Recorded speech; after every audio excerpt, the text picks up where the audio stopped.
Bienvenidos a una nueva edición de Charlas de Café. Comenzamos un nuevo programa junto a ustedes, transitando ya los últimos días del mes de mayo.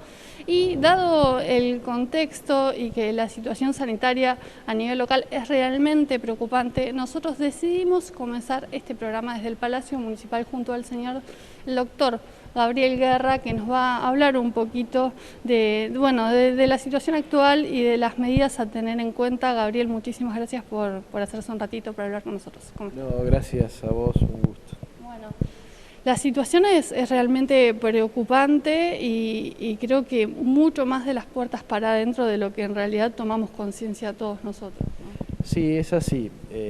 Nosotros desde el sistema sanitario, cada uno de nosotros como médico, ve con suma preocupación la situación actual que venimos transitando desde hace un tiempo y sobre todo en estas últimas semanas en las cuales la situación realmente es crítica.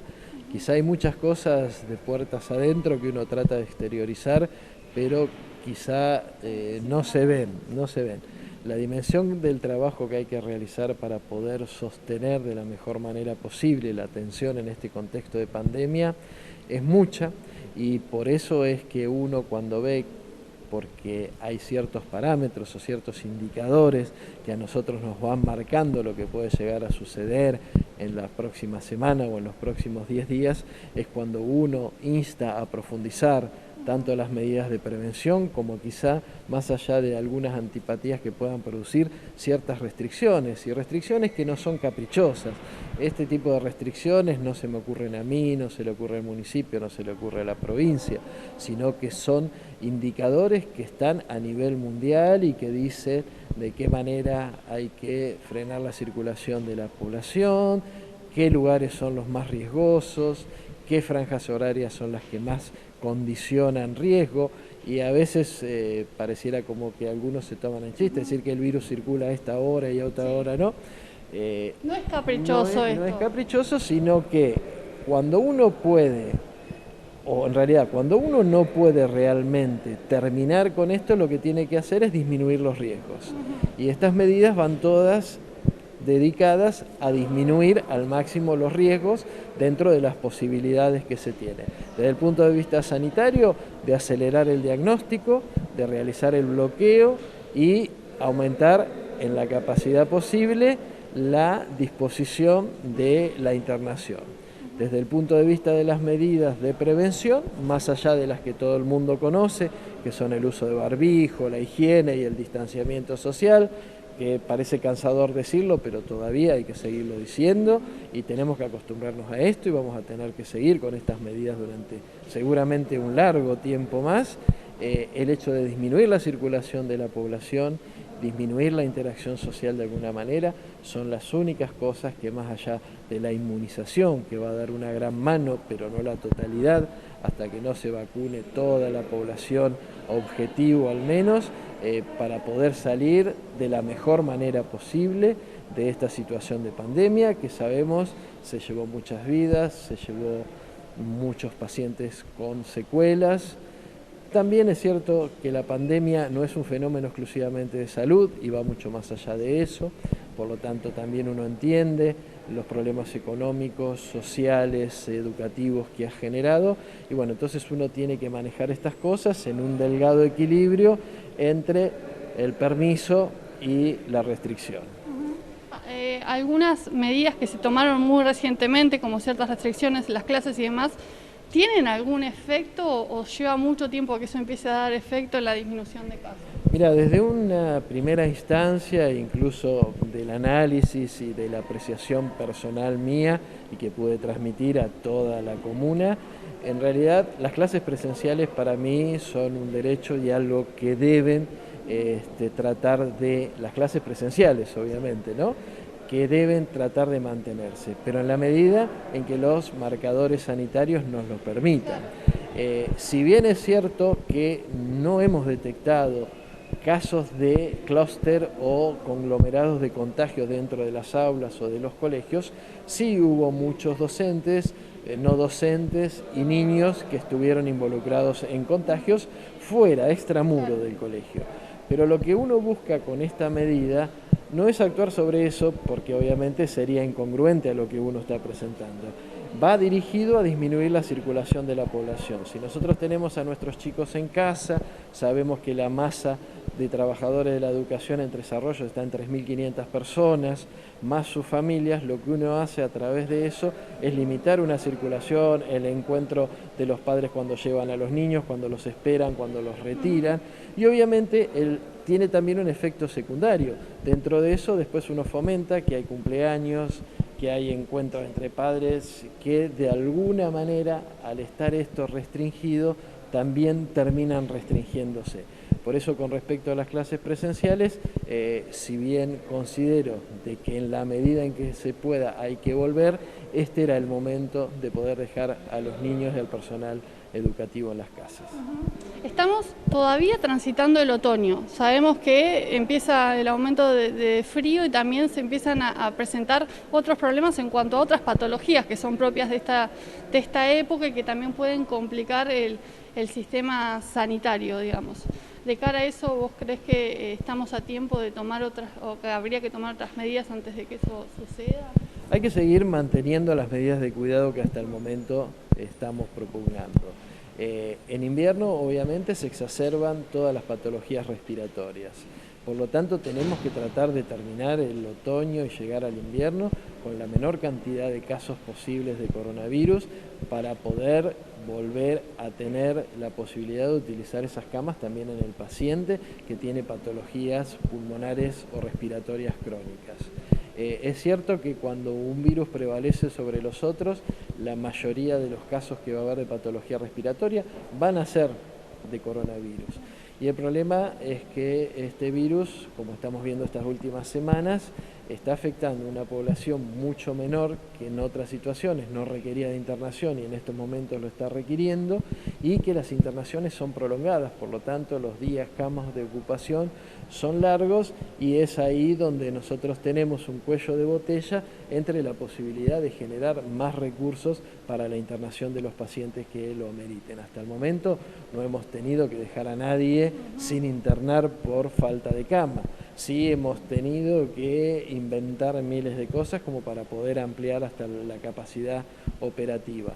Y también a veces cortando clavos con la situación de decir esperemos que en 1 o 2 días no tengamos que internar a nadie en nuestra terapia intensiva y que pueda salir alguno de allí, porque ahí es donde uno empieza realmente a preocuparse cuando tiene o no puede dar la respuesta que uno considera que tiene que darle al paciente.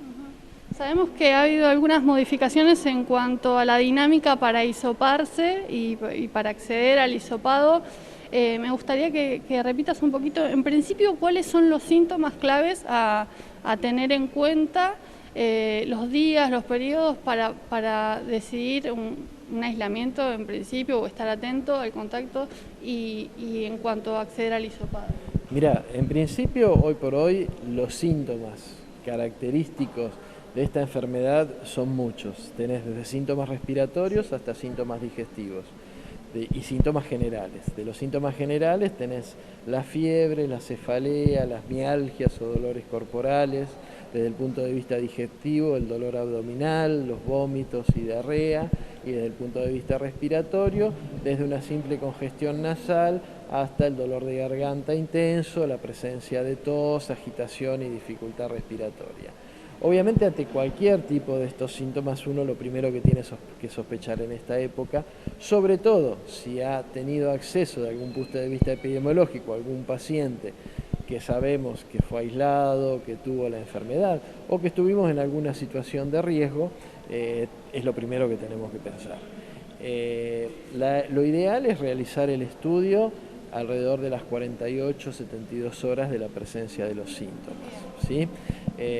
Y mientras tanto, y algo fundamental, si nosotros empezamos con alguno de estos síntomas, tenemos que quedarnos en casa, nosotros y el grupo familiar. Ir transmitiendo esta presencia de síntomas a todos aquellos con los cuales estuvimos en contacto en las 48 horas previas, para que también, en lo posible, limiten, por lo menos hasta tener la definición de esta enfermedad, la interacción social. Eso es fundamental. Y con respecto a los hisopados o los estudios de PCR, Sabemos que a nivel mundial, obviamente, el secreto para poder bloquear estas grandes aceleraciones de contagios es testeo y aislamiento.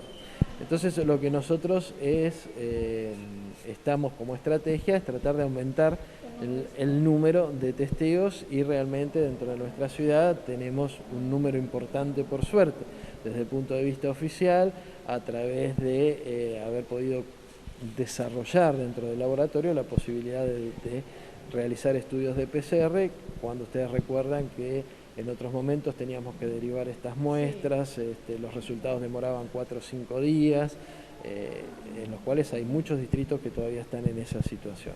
Hoy, por suerte, nosotros desde el punto de vista de nuestro hospital podemos realizar estos estudios. Obviamente tenemos un tope operativo, es de 104 estudios por día, que eso no es caprichoso, sino es la capacidad que nos da la aparatología que tenemos, y contar con los resultados dentro de las 24 horas. En estos momentos puede demorarse hasta 48 por una dificultad, digamos, por la cantidad que hay, pero siempre tratamos de tenerlos entre 12 y 24 horas los resultados.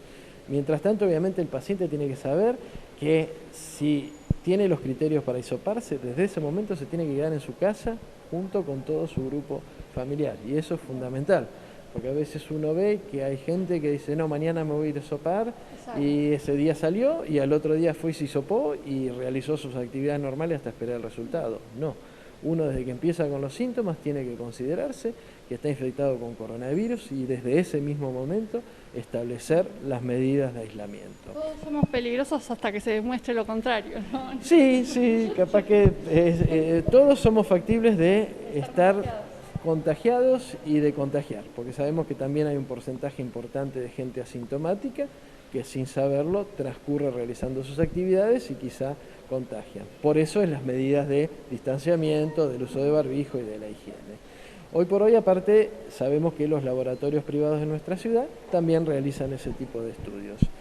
Por eso es importante también que mucha gente que se autodetermina a realizarse esos hisopados en privado, que cumplan las mismas normativas que corresponden. ¿Están fuera del registro de ustedes? Nosotros tenemos el registro, y todas las personas que informamos diariamente como positivos, incluso el bloqueo y el aislamiento lo hacemos desde la dirección del hospital y la Secretaría de Salud, porque los laboratorios nos informan y llamamos permanentemente 2 veces por día de los resultados positivos y los datos de esos pacientes para poder realizar un abordaje general, cosa que si no estaríamos en una situación mucho más complicada de la que estamos.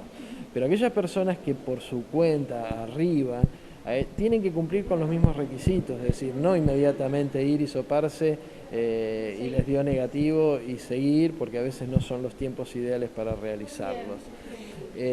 Por otra parte, estos resultados siempre y en todos lados, en una situación cuando hay epidemias o pandemias, necesitan un registro general, que son las fichas epidemiológicas que corresponde ser completadas tanto en el ámbito público como privado, porque eso se carga al Sistema Nacional, que son los datos que después ve tanto el Ministerio de Salud de la Provincia de Buenos Aires como el Ministerio de Salud de la Nación, y son los datos que se informan en forma diaria. Entonces, para realizar el hisopado es necesario tener completa la planilla epidemiológica. Si se hace una atención con su médico de cabecera en un consultorio privado, en una clínica particular o a través de un sistema de guardia, y se le indica este hisopado, ese médico debe completar una planilla epidemiológica, y después el paciente ve si accede o al sistema privado a través de ¿Pero se puede ir con una planilla del sistema privado al sistema público a hisopar? O al sistema público, exactamente. Y aquel paciente que tenga síntomas, no tenga acceso a su médico de cabecera o una guardia, en el Centro Municipal de Salud, de 8 a 16, puede realizar la consulta, donde ahí se evalúa, se indican los tiempos para realizar el hisopado, si amerita hacerlo o no, y se completa la ficha epidemiológica. Hoy por hoy nosotros hemos separado el lugar de estudios de PCR con la atención del paciente respiratorio, para que la gente no tenga que esperar demasiado tiempo, sobre todo en estas épocas invernales. Entonces, si la gente tiene su ficha epidemiológica, hoy puede arribar de 8 a 11:30 de la mañana al hospital, en una carpa específica destinada para realizar estos estudios, que está contigua a el ala donde funciona el consultorio de patología respiratoria. Si esa persona debe realizar la consulta médica, el consultorio de patología respiratoria funciona de 8 a 16, donde viene funcionando desde el inicio de la pandemia. Y esto es de lunes a lunes. Bueno, Gabriel, completísimo, muchísimas gracias por tu tiempo y nada, pedirnos a todos que sigamos respetando sobre todo las medidas de aislamiento y de distanciamiento social, que es la que más nos está costando, pero es la que verdaderamente puede frenar todo esto. Exactamente, es la vacuna que 100% va a dar garantías de evitar contagios y de seguir transmitiendo el virus. Bueno, muchísimas gracias. No, de nada, hasta luego. Y así comenzamos este programa entonces con el doctor Guerra para dejarles a ustedes todo lo que tenemos que saber para poder empezar a disminuir los contagios en nuestra ciudad y que la situación de a poco vaya mejorando. Tenemos que ir a una pequeña tanda publicitaria y regresamos con mucho más charlas de café.